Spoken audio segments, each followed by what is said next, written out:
Uh-oh, this may not go well. Welcome back, Culturians. Culture Casino here. Want to talk to you real quickly about what's coming up in the next couple of weeks, because Netflix Warner Brothers transaction is going to come under a little bit of scrutiny. Co-CEO Ted Sarandos is called to testify at a Senate hearing that I don't think is going to go very well. There's a lot at stake here for Warner Brothers Discovery, Mr. Zaslav, and of course, Ted Sarandos. What do you think is going to happen? Well, let's talk about it.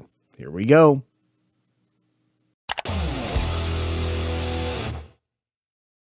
Now, before we get started, just a real quick reminder, I am looking to get to 50K, so double check you're still subscribed to the channel. Hit the subscribe button if it's red and turn it gray. Hit that little bell icon, and at the same time, turn on all notifications so you don't miss anything. I do a ton of material each and every week, along with live streams and community posts, which you probably don't want to miss either, because it talks about where I'm going to be next since I do so many guest appearances. Also, do hit the thumbs up button because that helps. It's called engagement, and that is one of the keys to success here on YouTube. That, and if you watch another one of my videos right after this one, I'll appreciate that as well. Best way to make sure you stay subscribed to the channel. Now, on to the headline here.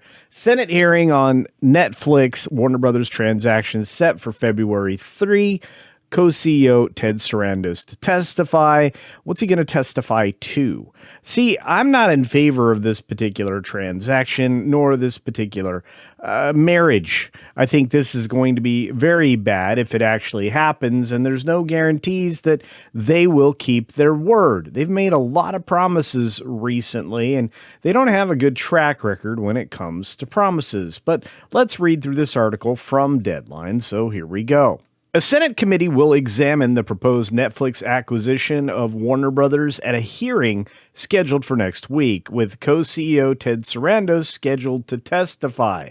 The hearing before the Senate Judiciary Antitrust Subcommittee will be held on January 3rd, a spokesperson for Senator Mike Lee confirmed. Lee is the chairman of the subcommittee, and Senator Cory Booker is the ranking member. Now, they come from two separate parties. The question is, will this get treated with kid gloves by one party and not the other? That's actually hard to say, because I couldn't have believed this, but it looked like Elizabeth Warren, one of the very leftist people that happens to be a politician in Washington, doesn't seem to think this is a good idea either.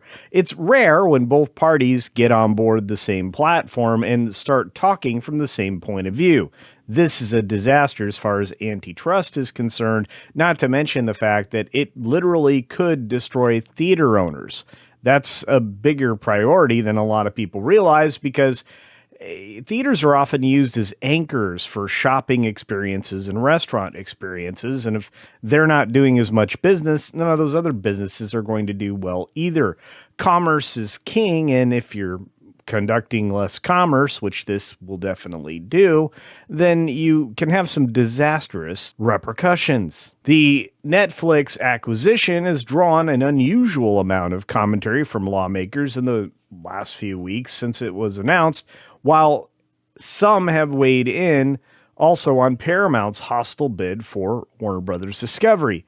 Not certain exactly who they're talking about or why, but it seems like a movie studio company that's investing in and wants to make more movies isn't necessarily going to cause too much trouble. I think regulatory-wise, it'll still fall within the lines. Maybe antitrust will have something to say about that. But in its deal with Warner Brothers Discovery, Netflix would acquire the studio and streaming assets, as well as HBO and HBO Max. Warner Brothers Discovery's cable channels would be spun off into a separate company. I think that's what they're going to be calling like the global networks or whatever.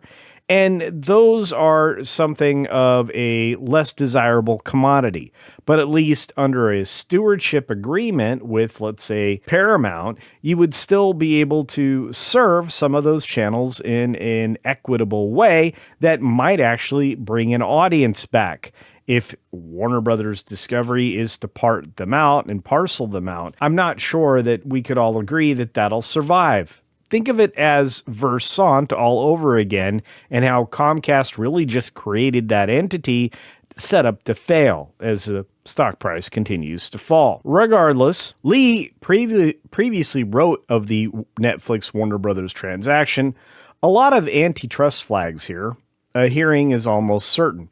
According to the publication from the Capitol Forum, Lee raised issues about the proposed Netflix Warner Brothers merger in a letter to the company last week, calling a potential abuse of the merger review process, particularly the exchange or misuse of competitively sensitive information. He cited concerns that the process could be misused if an acquiring firm seeks to tie up a rival for an extended period of time. You know what? That's not all that absurd. In fact, if you know you don't have a chance for success, what's the one thing you do in politics or also in court? You delay. If you lack power, you delay. If you know you're going to lose, you delay.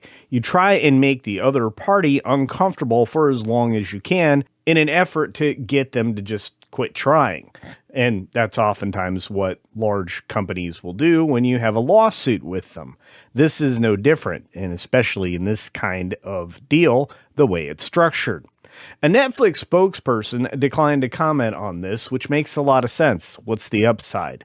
You have looming over this the potential of another government shutdown starting in January, on January 31. For what reason? I don't know. But if it started off by the Democrats again, we're going to try to have to twist the arms of the news people to actually tell the truth this time. That would be great.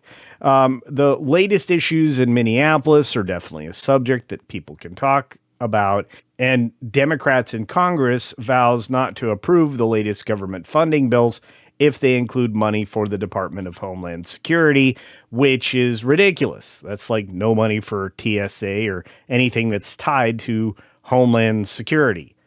Do these politicians realize that voters are going to get a whiff of this and understand that one particular party doesn't like things to be secure and are willing to put that at risk for their political benefit?